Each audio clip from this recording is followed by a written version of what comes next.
Daniel Noboa Sin continúa su agenda en la provincia del Oro, donde lideró la entrega de 3.1 millones de dólares a 4 gobiernos autónomos descentralizados para financiar obras prioritarias. Estos recursos fueron transferidos a través del Banco de Desarrollo del Ecuador. Durante el evento, Noboa reafirmó el compromiso de su administración en la lucha contra la corrupción. El gobierno nacional transfirió 3.1 millones de dólares a los municipios de Loro, Loja, Azuay y Zamora Chinchipe.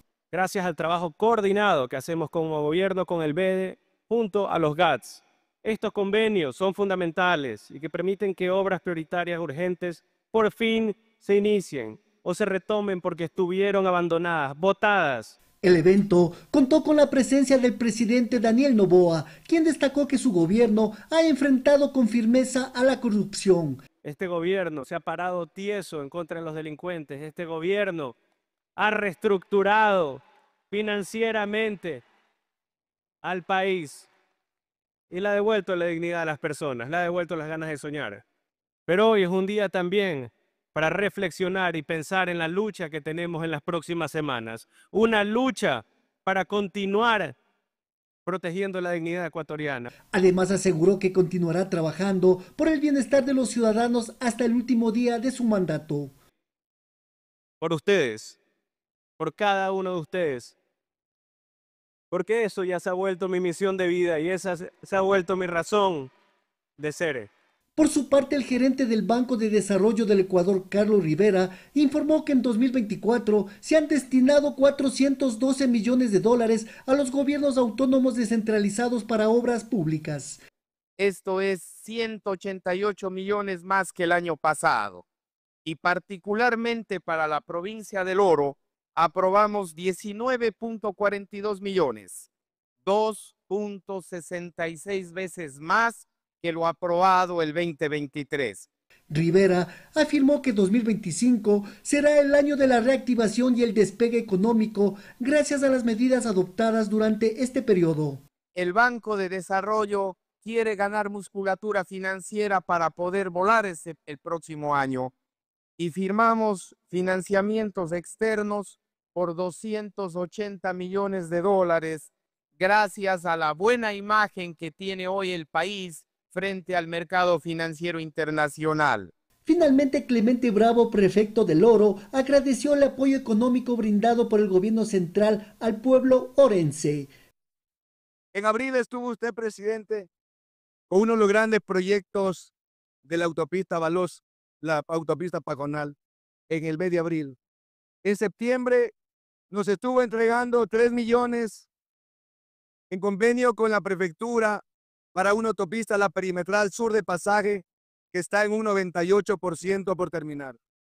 En el mismo septiembre, presidente, a través del Banco del Estado, 3 millones de dólares para mejorar el equipo caminero de aquí, de la provincia del Oro. César Paredes, Gama Noticias. En un patrullaje preventivo que realizaban uniformados del distrito Oquitumbe, se logró la aprehensión de 2 sujetos que transportaban más de 60 envolturas de clorhidrato de cocaína. El alcaloide fue encontrado en el doble piso de un vehículo. El hecho se reportó en el sur de Quito. 22 y 24 años, uno de ellos ya con antecedentes penales, son personas que fueron encontradas en poder de un automotor tipo Jeep que tenía las placas de identificación adulteradas. Esto fue el hilo conductor de la investigación. Cuando efectivos policiales realizaban un control, vieron un vehículo que aparentemente tenía una adulteración de las placas. Tras realizar una minuciosa inspección dentro del auto, se hallaron envolturas que contenían marihuana. Eso hizo presumir que el auto estaba contaminado con más droga. Lo que alertó este tipo de automotor, inmediatamente este vehículo fue trasladado hasta una unidad policial para un registro minucioso. Y efectivamente en el piso del vehículo habían modificado para ingresar 60 paquetes que contenían clorhidrato de cocaína, droga que posiblemente venía desde Lago Agrio. Cuando se realizó este registro minucioso se encontró en su interior más de 60 bloques de clorhidrato de cocaína. es decir, que habían aproximadamente 30.000 dosis de esta sustancia catalogada sujeta a fiscalización. Ya se encuentran estos dos ciudadanos con un procedimiento judicial que han iniciado desde el día de hoy, y además uno de ellos tiene ya también antecedentes. Con eso estamos dando nosotros un importante golpe acá en el sector sur de la ciudad, donde hemos visto que el delito del microtráfico se ha incrementado en este último tiempo. Este trabajo lo realizó el distrito Quitumbe y según se pudo develar, netamente la droga incautada sería para temas de microtráfico en el sur de Quito. César Yuxa, Gama Noticias. Ahora les informamos que 1.500 árboles se siembran en el Bosque Protector Bosqueira para impulsar su recuperación en Guayaquil. En esta actividad participan 300 voluntarios y empresas privadas. Un total de 1.500 árboles nativos se sembraron en 2,5 hectáreas del Bosque Protector Bosqueira, en el norte de la ciudad. Esta actividad es parte del programa de reforestación de Guayaquil, que organiza la Dirección de Ambiente del municipio con el objetivo de reverdecer, restaurar los espacios naturales y mejorar la calidad del aire y el hábitat de las especies. Por ejemplo, tendremos 1.500 especies nativas que vamos a estar sembrando con los voluntarios para recuperar estas zonas y también pues para seguir promoviendo no solo la importancia de la conciencia ambiental, de cuidar nuestros espacios, sino también para prevenir los incendios forestales. Participaron 300 voluntarios y empresas privadas que aportaron con abono orgánico, hidrogel, sacos de tierra para la siembra de especies como roble, guasmo, laurel, guayacán, Fernán Sánchez, ébano, entre otros. Varios de estos sitios, todos son bosque seco tropical, que es uno de los ecosistemas más degradados y afectados. Este también es un espacio de bosque seco tropical y lo que estamos buscando justamente es recuperar este sitio. Arrancamos con esta zona que es Bosqueira y luego iremos a Cerro Azul y a Cerro Colorado y a otros espacios que son sin duda alguna pulmones de esta ciudad. Esta reserva del bosque seco tropical se vio afectado por un incendio en noviembre que consumió 30 hectáreas. De acuerdo a los informes que pudo sacar Gestión de Riesgos, Segurepe, varios de ellos fueron provocados también por la irresponsabilidad ciudadana. Estas áreas se han visto afectados por incendios forestales y con estas actividades se estima la recuperación y restauración de estas zonas de especies nativas y emblemáticas del puerto principal. Creo realmente que estas jornadas significan muchísimo para la ciudad. Si apuntamos a una ciudad más verde, debemos de empezar por cuidar nuestros bosques y esta jornada lo demuestra. Omar Cruz, Gama Noticias. Es momento de una pausa, pero al volver niñas, niños y adolescentes son víctimas directas del femicidio, abordaremos esta problemática con Juan Enrique Quiñones, representante a cargo de UNICEF en Ecuador.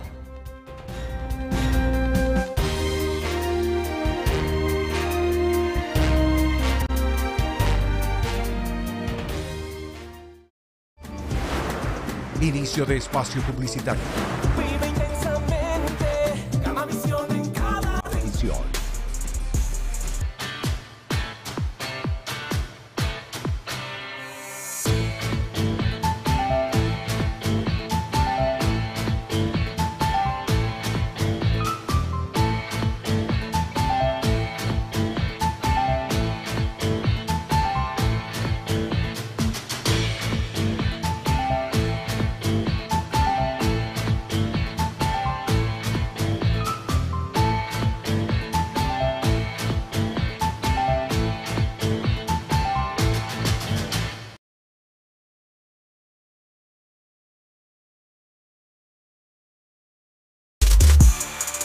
Por Gamavisión.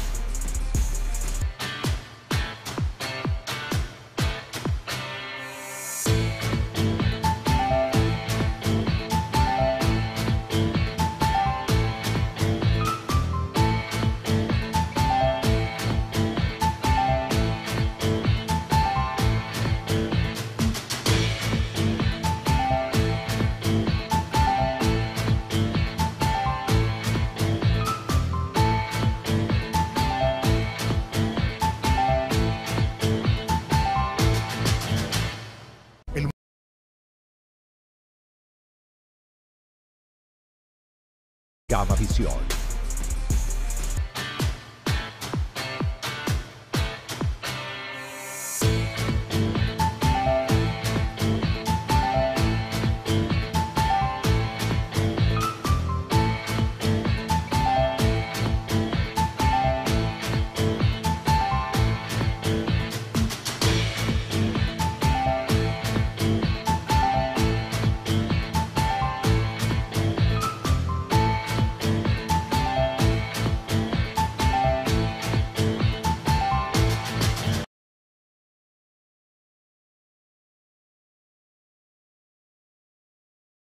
Gamavisión.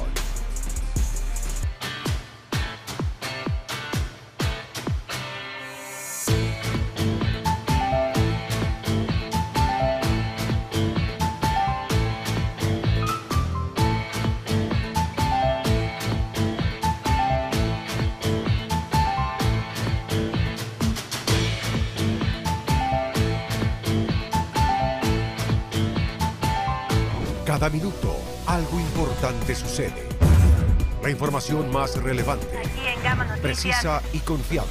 Pero lo más importante, más cerca de la gente. Gama Noticias, en sus 3 emisiones. 7 de la mañana, 1 de la tarde y 7 de la noche. Por Gamavisión. Una mirada al mundo de quienes dedican su vida para cuidar la nuestra. Más que profesión, yo creo que es una vocación. Lo más dramático. Es muy desgastante. Hasta lo más moderno e innovador.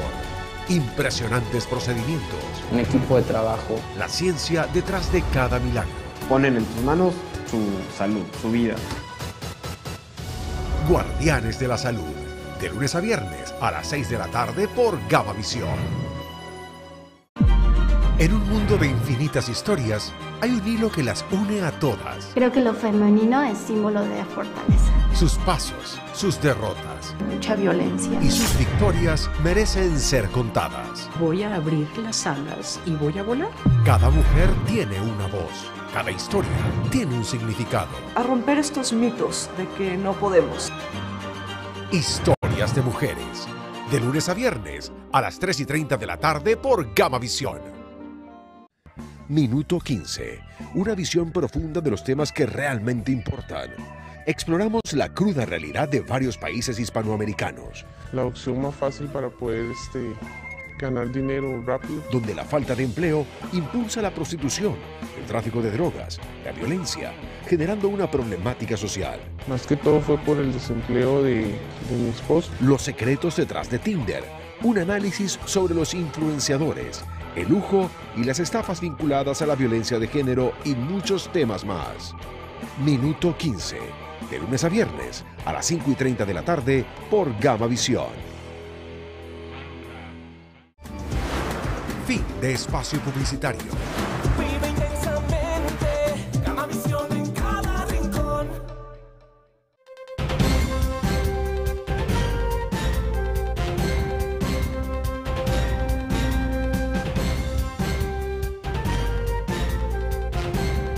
Gracias por continuar junto a nosotros. Recuerde que este noticiero también se retransmite en nuestro canal de YouTube gamavisión.ecuador.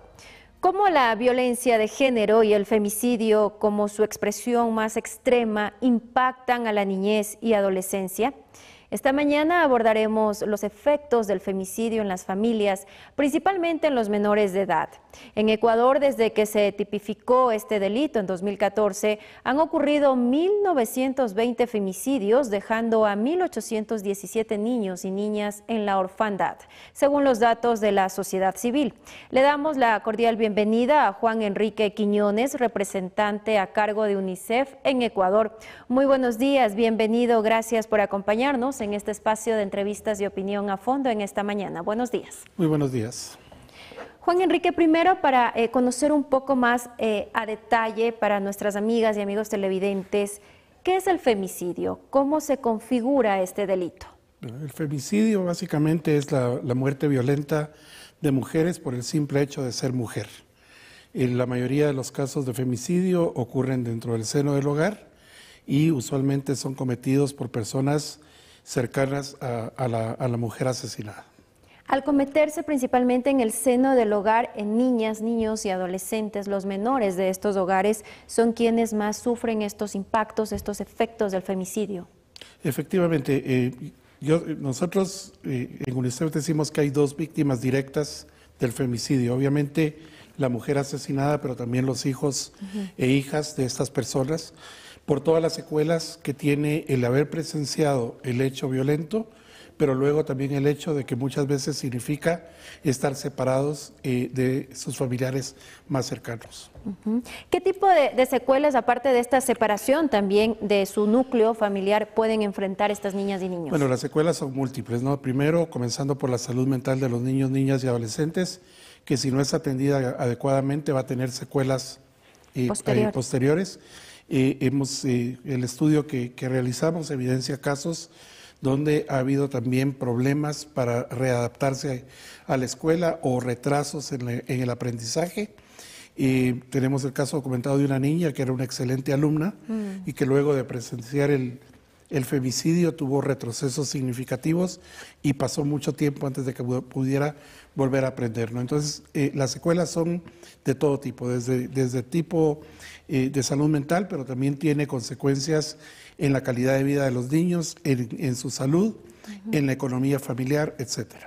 Para conocer un poco más a detalle también este estudio, en dónde se lo realizó, también la muestra, cómo fue este estudio que se hizo. Bueno, el estudio se realizó en 15 provincias del Ecuador. Se entrevistaron aproximadamente, aquí tengo el dato exacto, se entrevistaron, vuelvo a repetir, el estudio recoge datos sobre 151 niños, niñas y adolescentes, que incluyen a 120 hijos y 21 hermanos. Esto se hizo, como le digo, en 15 provincias del país y se entrevistaron a 104 personas, incluyendo madres de víctimas, familiares, activistas y funcionarios públicos. ¿Los niños fueron entrevistados? Los niños se entrevistan, pero siguiendo protocolos especiales. Protocolos especiales.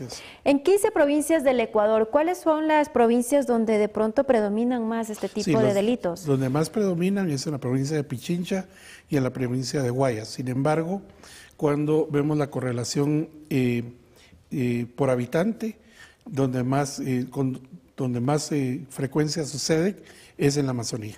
En la Amazonía. Sí. ¿Por qué en la Amazonía? Porque hay menos población y cuando se hace el porcentaje de cuántas mujeres mueren en relación a la población, ahí es donde se da el mayor porcentaje. ¿Y cuáles son las causas, la raíz de este tipo de delito? No, la raíz de este tipo tiene que ver con actitudes machistas y misóginas, el hecho de no aceptar que la mujer tiene el poder de tomar decisiones y que muchas veces estas decisiones implican su autonomía y su decisión de seguir su vida por su cuenta. Ahora bien, bueno, también leyendo un poco este estudio se habla de cómo asegurar una protección y una reparación integral a niñas y niños que pierden no solo a su madre, sino también a sus hermanas. Sí, bueno, el estudio realmente lo que evidencia es que la mayoría de niños y niñas quedan bajo el cuidado de alguien relacionado con la familia materna. En algunos casos es la abuela, en algunos casos es una tía materna y en algunos casos quedan bajo el cuidado de una hermana. Entonces, esto, digamos, lo primero que nos dice es que el cuidado siempre tiene un rostro femenino y que eso también es algo que como sociedad se tiene que entender y se tiene que trabajar, ¿no? El cuidado debería ser compartido entre hombres y mujeres y no únicamente dejarlo en manos de las mujeres. Lo segundo que el estudio evidencia es que hay un 16% de casos en que los niños y niñas se han visto separados de sus hermanas. Esto porque sencillamente la familia no puede, quien asume, digamos, el cuidado de los niños, no puede tener a todos los hermanos, entonces los tienen que dividir dentro del grupo familiar para poderlos atender adecuadamente. Esto tiene también consecuencias, ¿no? Porque no solo pierden a la madre, sino que pierden el vínculo con sus hermanos, lo que genera traumas adicionales. Dentro del estudio también se observa que 6 de cada 10 familias que acogieron a los niños y niñas no han recibido este acompañamiento o asesoría para poder superar esta realmente situación. Es 7 de cada 10, es el 72% de las familias que nos dicen que no han logrado recibir adecuadamente atención o que no tienen los recursos económicos suficientes para mantener a la familia.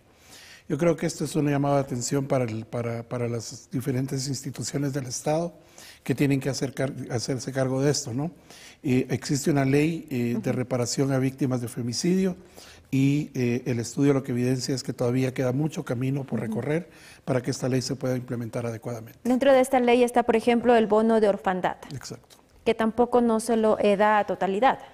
Bueno, el estudio lo que evidencia es que no todas las familias están recibiendo el bono de orfandad y aquellas familias que lo están recibiendo consideran que la cantidad que reciben es insuficiente para poder dar una... ¿Cuánto reciben? Bueno, el máximo que pueden recibir es de $270 para aquellas familias que tienen bajo su cuidado a 3 niños o más. A 3 niños o más. Sí. ¿Y en el caso de uno no pueden recibir o cómo? Reciben menos. Reciben menos. Sí. ¿Y por qué estas otras personas que fueron encuestadas o entrevistadas dicen que no han podido recibir este bono? ¿Qué falta? ¿Algún trámite? Bueno, yo creo que parte del problema es que lo que el estudio evidencia también es que no hay una coordinación interinstitucional adecuada y no existe un registro único de víctimas de femicidio. Yo creo que por ahí comienza el problema.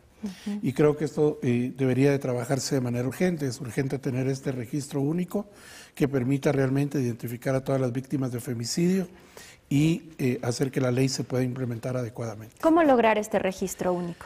Bueno, yo creo que hay diferentes instituciones que podrían hacerse cargo de esto. Por ejemplo, en el estudio nosotros recomendamos que el Ministerio de la Mujer y Derechos Humanos asuma un rol de coordinación interinstitucional y por tanto también como responsable de llevar este registro que permita después a los demás ministerios dar la atención adecuada que se requiere, incluyendo al Ministerio de Inclusión Económica y Social, quien tiene este bono de orfandad.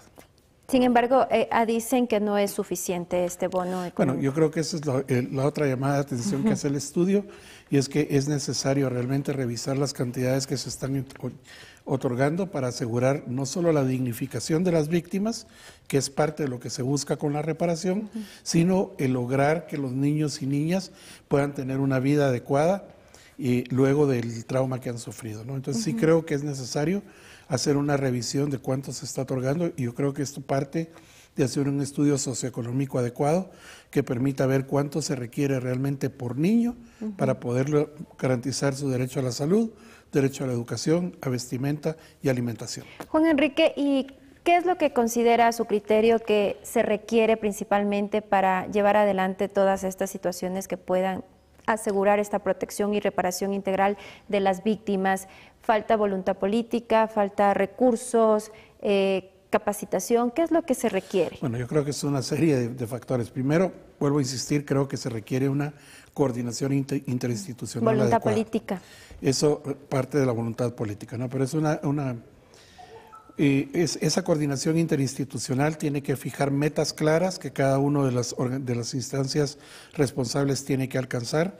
Se necesita también, y eso está en el estudio, sensibilizar tanto a funcionarios de los diferentes ministerios como del organismo judicial, principalmente sobre temas de violencia de género y sobre todo sobre cómo tratar a las víctimas sobrevivientes de estos hechos, ¿no? Yo creo que eso es urgente, porque lo que el estudio evidencia es que no hay empatía cuando se llega a tratar de acudir a estos servicios o a las diferentes funciones del Estado para que se les dé una atención adecuada. ¿Y los recursos también son necesarios? Los recursos son necesarios, efectivamente. Yo creo que parte del ejercicio tiene que hacer un costeo de la ley de reparación, fijando aquellos mínimos necesarios, y que sobre esa base de los mínimos debería de fijarse el presupuesto. Y después de este estudio y todos estos resultados, ¿qué viene, Juan Enrique? Bueno, nosotros el estudio lo hemos hecho con la idea de dejar recomendaciones para que las diferentes instancias puedan asumir mejor el papel que les corresponde dentro de la reparación de las víctimas. Hay recomendaciones para el Ministerio de la Mujer, para el Ministerio de Inclusión Económica y Social, para el Ministerio de Salud, para el organismo judicial, entre otras, ¿no? Creemos nosotros que el lograr primero que se entienda los efectos del femicidio en los niños, niñas y adolescentes es fundamental para buscar una reparación adecuada. En el caso de las recomendaciones de la Cartera de Estado de Salud, ¿cuáles son las que se destacan? Bueno, lo principal yo diría que es el tener un programa de salud mental adecuado que permita atender estos casos de manera emergente en el momento que sucede el hecho y no a posteriori, porque va a ser mucho más difícil la recuperación que cuando se interviene oportunamente.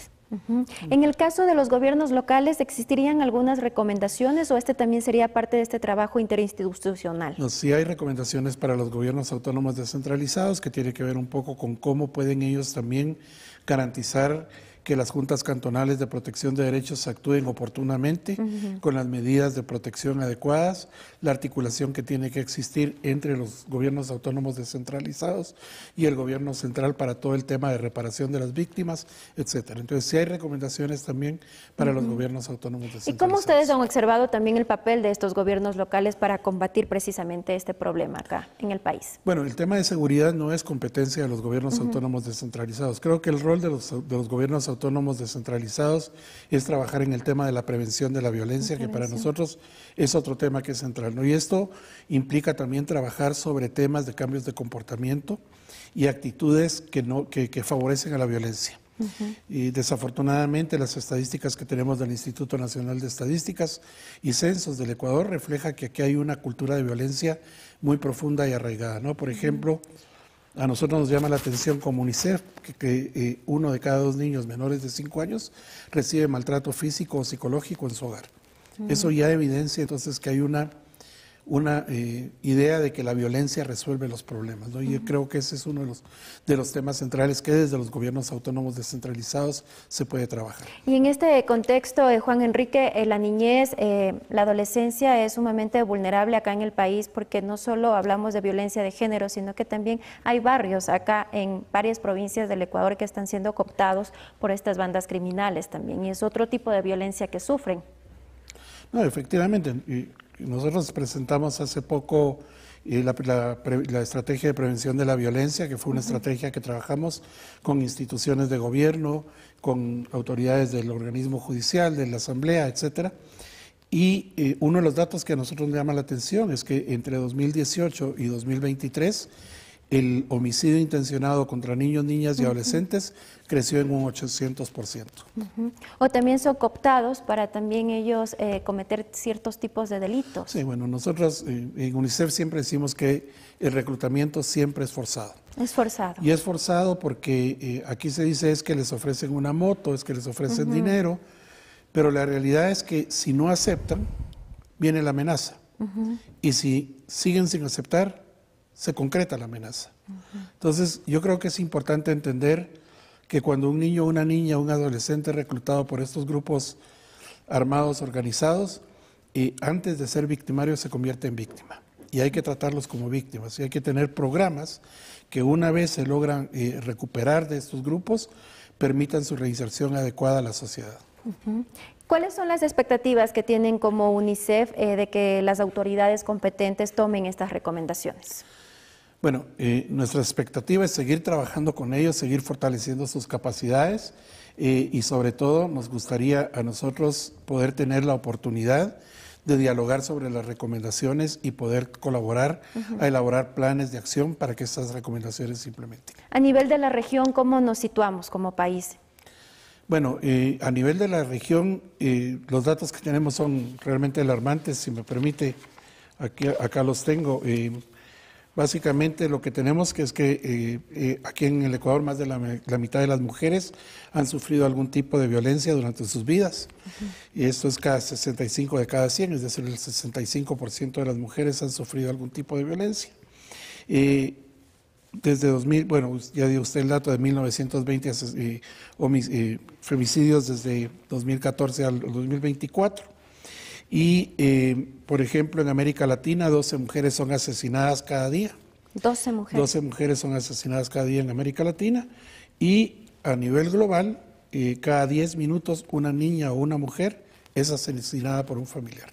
Y pese a todas estas cifras, Juan Enrique, no observamos nosotros tampoco en redes sociales y en los medios de comunicación incluidos estas campañas de sensibilización también para la ciudadanía en general.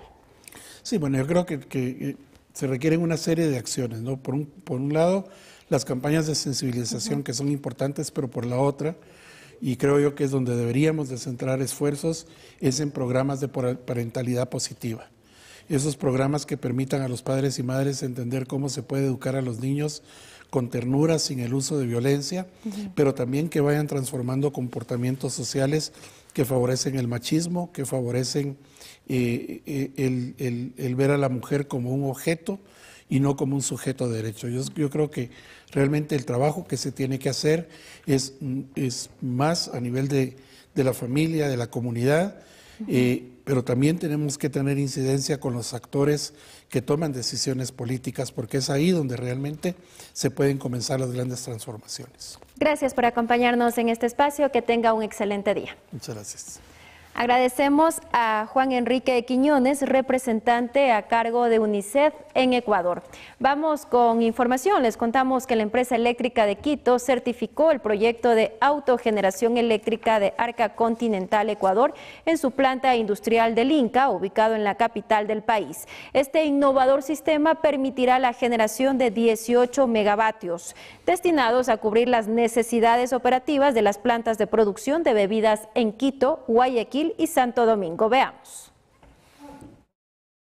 El proyecto, que integra tecnología avanzada y soluciones energéticas sostenibles, representa un paso importante hacia la reducción del consumo de energía de la red eléctrica convencional. Esto no solo refuerza el compromiso ambiental de la empresa, sino que también mejora su eficiencia operativa y asegura el abastecimiento continuo de productos para más de 220,000 socios detallistas en todo el Ecuador. Con esta iniciativa, Arca Continental garantiza la estabilidad laboral de sus más de 9.700 colaboradores y contribuye a la reactivación económica del país, asumiendo con responsabilidad el propósito de abastecer a millones de familias con productos de calidad y promoviendo un modelo de negocio sostenible. La autogeneración eléctrica se alinea con los objetivos de sostenibilidad de Arca Continental, consolidándola como líder en la implementación de estrategias energéticas responsables y como un aliado clave en el desarrollo económico y social del Ecuador. Mauricio Herrera, Gama Noticias.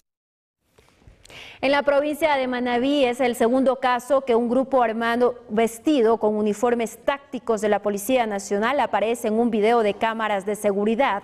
En esta ocasión, varios sujetos arribaron en una camioneta e intentaron ingresar a una vivienda, pero no lograron su cometido por las seguridades extremas que tenían. Según se conoció, se intentó secuestrar a una persona. Nuevamente aparecieron hombres fuertemente armados y vestidos con uniformes de grupos tácticos de la Policía Nacional. En esta ocasión, el video de seguridad muestra cómo varios delincuentes arribaron a una vivienda e intentaron ingresar, presuntamente para cometer un secuestro, pero su cometido no lograron efectuar. Este hecho ocurrió en la ciudad de Portoviejo, provincia de Manabí. Aquí se pudo develar cómo más de media docena de hombres a bordo de una camioneta 4x4 descendieron e intentaron forzar las puertas, pero no lograron. Incluso con armas blancas se los miró. Según el reporte que entregó la Policía Nacional, ventajosamente el grupo criminal no ingresó a la vivienda, pues no avanzó a romper las cerraduras. Además, de inmediato, esta familia se comunicó al EQ 911.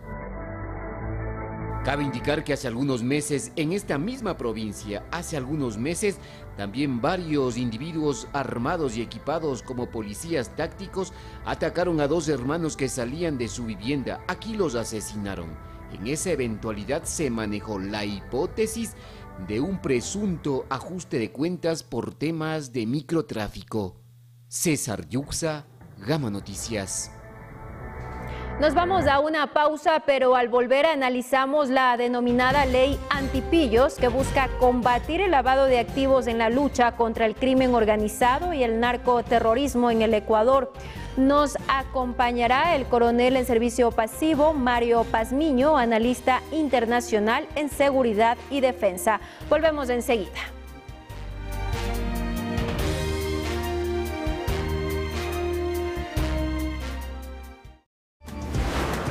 Inicio de espacio publicitario. Visión.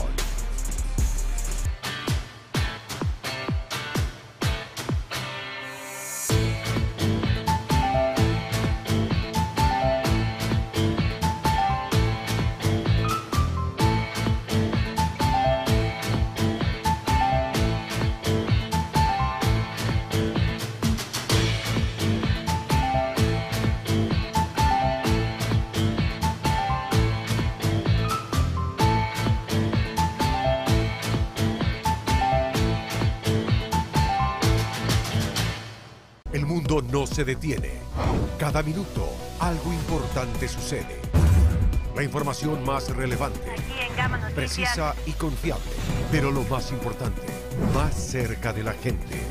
Gama Noticias, en sus 3 emisiones, 7 de la mañana, 1 de la tarde y 7 de la noche, por Gama Visión.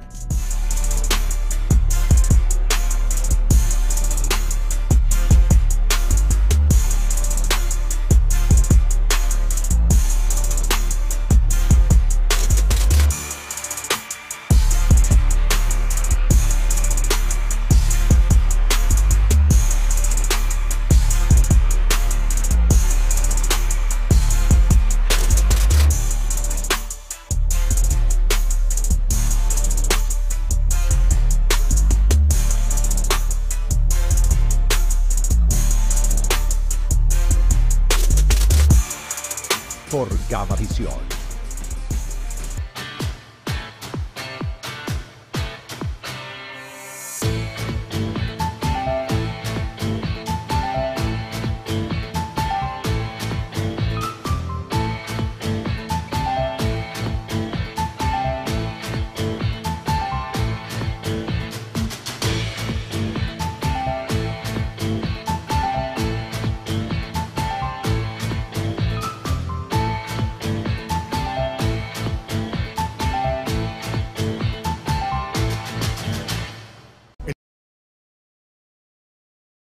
Gama Visión.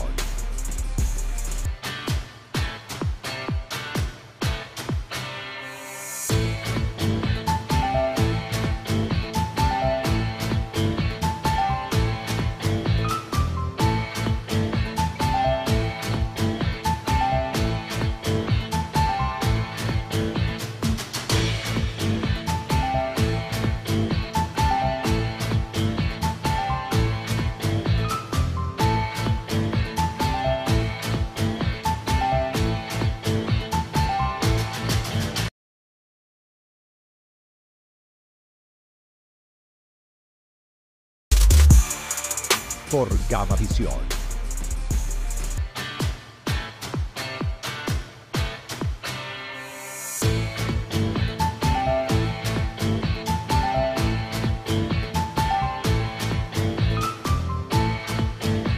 Fin de espacio publicitario. Vive intensamente, Gama Visión en cada rincón.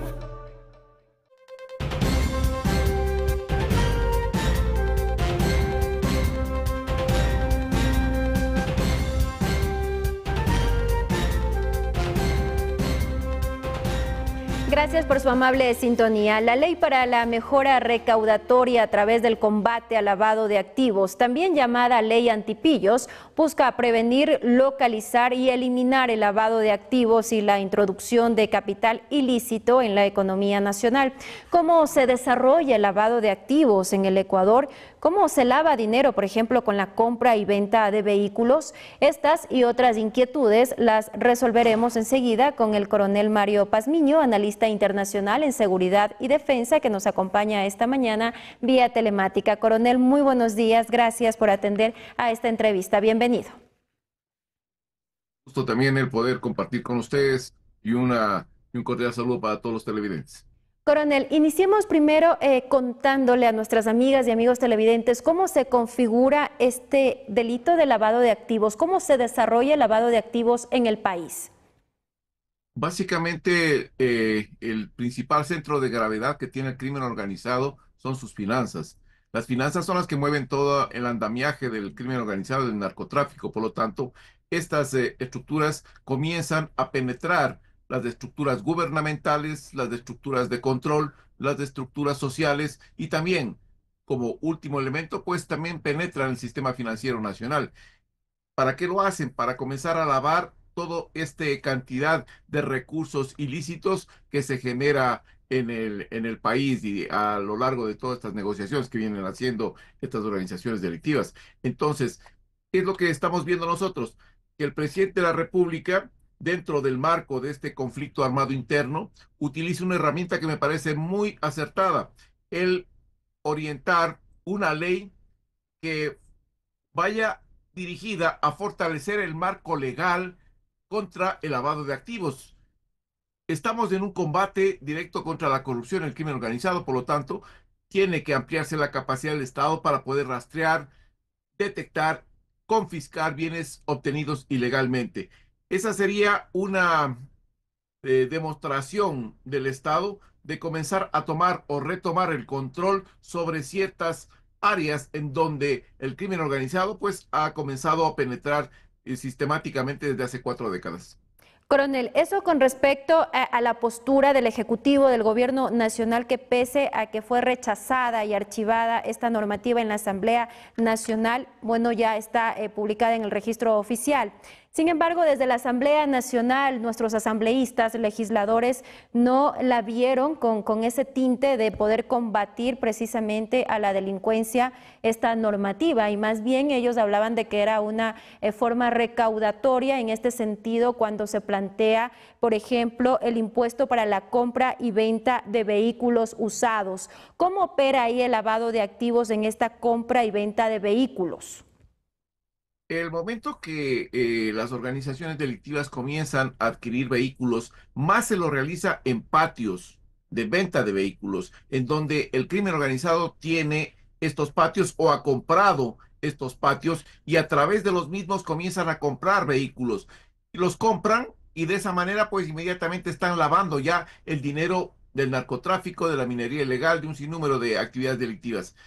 Pero el problema central ahí está en que le están imponiendo un impuesto a la persona, al ecuatoriano común y corriente que va a vender su carrito de pronto para mejorar este tipo de vehículo, y pues tiene ahora que ver un tema de impuestos que le va a afectar también su bolsillo, su economía. Por lo tanto, creo que en ese aspecto también existe una razón de peso por parte de la Asamblea Nacional de decir que es una ley que tiene bajo la manga este tipo de impuesto contra la población. Sin embargo, de ello, creo que la ley debió de haber salido mucho tiempo atrás, no previo al ingreso a una campaña electoral, porque se está utilizando esta ley antipillos,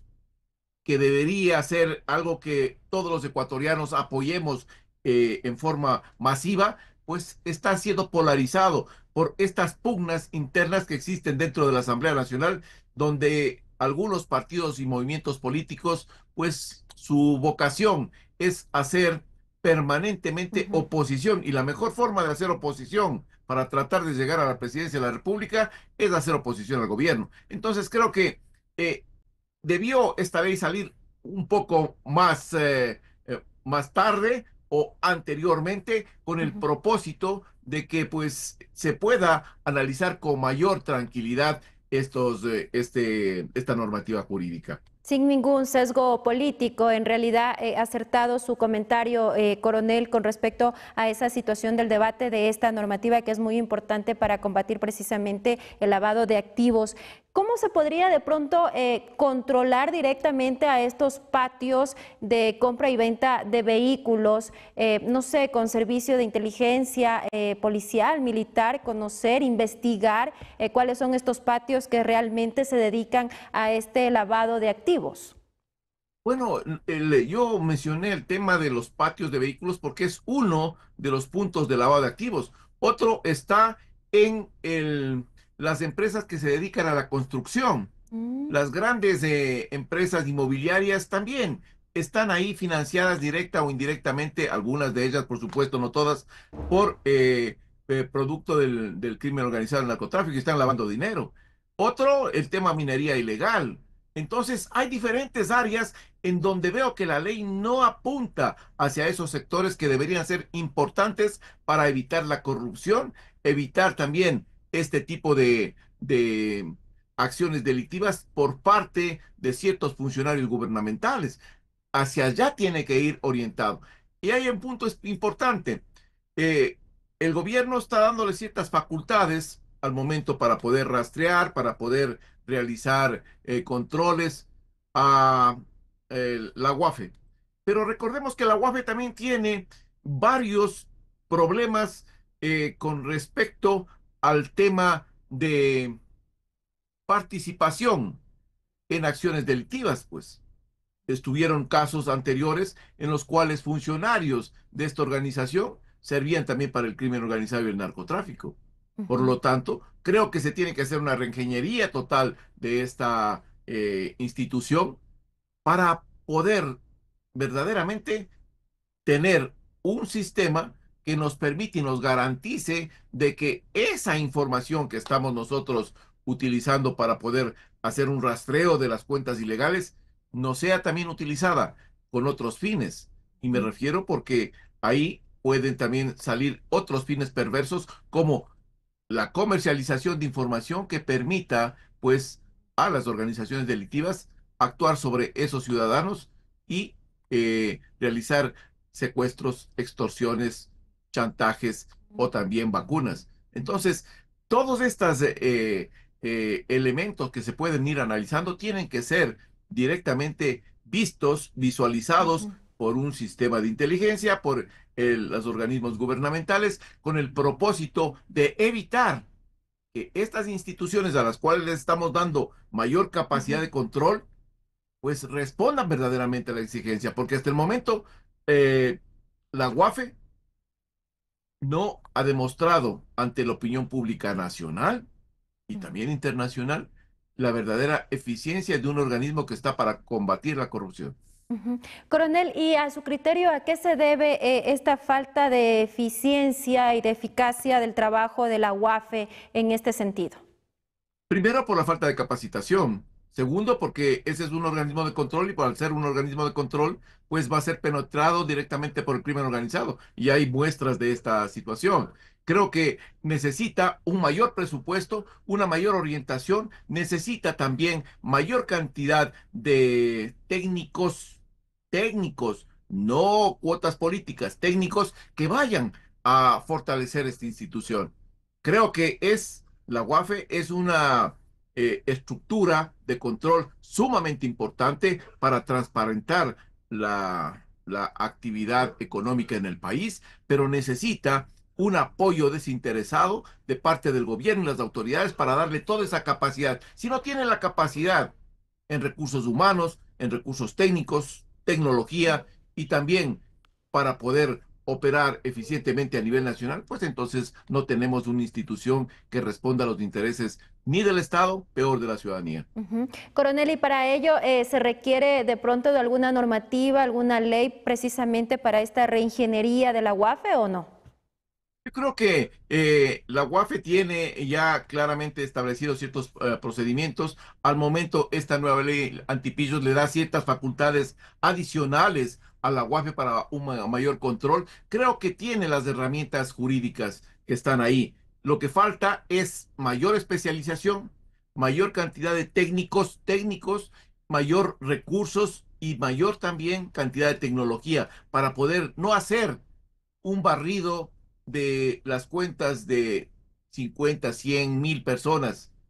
Estamos hablando de cerca de 18 millones de ecuatorianos y dentro de esos 18 millones de ecuatorianos, pues necesitamos hacer un barrido de casi la mayoría para ver cómo se dirigen o cómo se están dando estos movimientos económicos dentro de todos esos ecuatorianos. Esa es la función de la UAFE.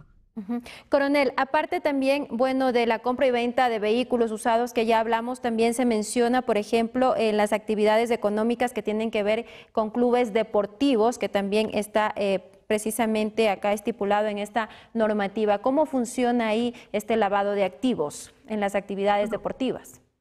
Hay clubes que no tienen ningún tipo de control o no han tenido ningún tipo de control en donde pues fluye el dinero, compra-venta de jugadores y estos clubes pues utilizan esos recursos para financiarse o también pueden ser utilizados por el narcotráfico y el crimen organizado. Hay países en donde clubes deportivos pertenecen a organizaciones delictivas y sirven para lavar el dinero, porque la mejor forma de hacer es vender un jugador en precios exorbitantes, millones de dólares por un jugador. Entonces, esos recursos también pueden ser objeto de un lavado y por eso pues el gobierno está considerando directamente el incluir dentro de este paquete de esta ley antipillos, incluir un acápite que se relacione a los clubes deportivos para que sean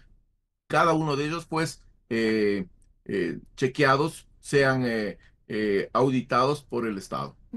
Coronel, y ahora también que se vienen las elecciones, no podemos dejar a un lado también las campañas políticas, por ejemplo, candidatos y ya autoridades que fueron elegidas también se vieron inmersas en este tipo de cuestiones, también de investigaciones con respecto a este lavado de activos, también opera dentro de estas campañas políticas. La principal forma de corrupción y de lavado de activos es a través de las campañas políticas, en donde las organizaciones de crimen organizado invierten en las campañas políticas con el propósito de llegar a conquistar a ese candidato, llegar a conquistar a ese mal funcionario público a la espera de que llegue a una posición desde donde este funcionario les facilite pues ciertos contratos, ciertos negocios para poder lavar el dinero del crimen organizado. El narcotráfico y el crimen organizado no invierte en un funcionario para decirle, ¿sabe qué? Fue mi contribución nada más y ahí quedamos. No es así. Invierte porque sabe muy bien que si es que llega ese funcionario a ocupar un sitial dentro de la administración pública, van a ir a golpearle la puerta para decir, yo le colaboré con tanto, lo que quiero es que me dé la construcción de una carretera, de unas escuelitas, de centros de los UPCs, de los EQ911, como se dieron en otros tiempos anteriormente. Entonces, esas cosas es lo que se tiene necesariamente que evitar. Coronel, ahora bien, la ley, la normativa ya existe, pero sin embargo, para que se llegue a ejecutar correctamente, ¿qué es lo que se deberá hacer? ¿Cuál es ese desafío o ese reto para realmente combatir el lavado de activos con esta normativa? Yo creo que la normativa está bien por una parte porque ya tiene un respaldo las autoridades para poder comenzar a hacer un rastreo mucho más pormenorizado de todo esto. Pero la otra parte, y lo creo que es lo más importante, está en comenzar a hacer una cultura en nuestros niños, en nuestros jóvenes, en nuestra sociedad. Una cultura que combata la corrupción, que evite ese dinero ilegal, que nos quitemos ese paradigma que tenemos en la cabeza de que el más vivo es el que, pues, tiene mejores oportunidades. No, creo que lo que necesita el país es más transparencia, mayor verticalidad, mayor ética, mayor moral. Y por lo tanto, creo que ahí estamos inmersos todos los ecuatorianos. No solo los organismos de control, porque esta ley es para los organismos de control, pero todos los ecuatorianos tenemos que hacer conciencia de que es necesario comenzar a transparentar también nuestros recursos, comenzar a transparentar nuestras acciones con relación al Estado. Nos quedamos con ese mensaje final. Coronel, gracias por acompañarnos en este espacio. Que tenga un excelente día. Un abrazo fuerte. De igual manera. Estuvo con nosotros el coronel Mario Pazmiño, analista internacional en seguridad y defensa. Seguimos con más información. Los robos de generadores eléctricos se han vuelto muy comunes en estos días. Aquí le mostramos cómo una pareja hurta un generador de una farmacia. Este hecho se reportó en la ciudad de Guayaquil. Sigiloso apareció por la vía principal del sector de las Malvinas en el sur de Guayaquil el individuo que tenía entre ceja y ceja el generador eléctrico de la farmacia. Este peliculero robo se genera incluso con la complicidad de una mujer que hace de pantalla, adquiere un producto en la farmacia, incluso regresa a ver a su compinche, quien ya está escondido tras la columna. Aquí comienza a sacar runa cizalla. El empleado del negocio no se da cuenta absolutamente de nada, pues está concentrado en la venta. En ese momento, si cuenta con el servicio de electricidad, el generador no suena, no está en uso, y eso es aprovechado. En otra cámara de seguridad se pudo divisar como el bandido, campante y orondo, se va con el generador valorado en $1,200. Tener mucho cuidado con estos avivatos que están dedicados a robar los generadores eléctricos. Es por ello que si el aparato no está en uso, se lo ingrese al negocio y se le vuelva a colocar cuando se lo necesite. César Yuxa, Gama Noticias. En el sur de Quito, específicamente al ingreso de la Ciudadela Marta Bucarán, apareció un conductor de un taxi totalmente inconsciente dentro de su auto. El vehículo se hallaba desmantelado. No es el primer robo de estas características que se genera en horas de la madrugada en dicho sector, denunciaron los compañeros de la víctima. Posiblemente escopolaminado o bajo algún tipo de sustancia tóxica, quedó el conductor de este automotor tipo taxi totalmente desorientado, sentado en su herramienta de trabajo, la cual fue desmantelada en su totalidad. Nosotros de madrugada pasamos sin nada, pero lo cierto que la luz sí se va, ¿no? Claro que se va. Sí se va, ¿no? Todo ahí le hicieron mover. Ahí justo de 12 a 3 le hicieron mover. Este hecho se reportó la madrugada de este miércoles en el sector de la entrada de la Ciudadela Marta Bucarán en el sur de Quito. Quienes dieron aviso expresaron que el automotor fue aparcado, pero al pasar las horas ya se lo miró desguazado. Es lo experiencia, güey. Probablemente para allá no se siguió. Hasta la apoya cabeza, güey. Al lugar llegaron sus compañeros, quienes se lamentaban y solidarizaban ante la novedad. Unos expresaban que ventajosamente su compañero no fue asesinado y que pronto se recuperará, pues del resto, dijeron, son cosas materiales. Este tipo de robos y hurtos por lo general se generan en horas de la noche y madrugada. Es por ello que se hace la recomendación a tener mucho cuidado a quienes efectúan este trabajo del servicio de taxi. César Yuxa, Gama Noticias. Gracias, amigas y amigos televidentes, por acompañarnos en este espacio de entrevistas y opinión a fondo. Los esperamos con más noticias a las 13 horas en nuestra emisión central. Que tengan un excelente día jueves. Un abrazo fuerte.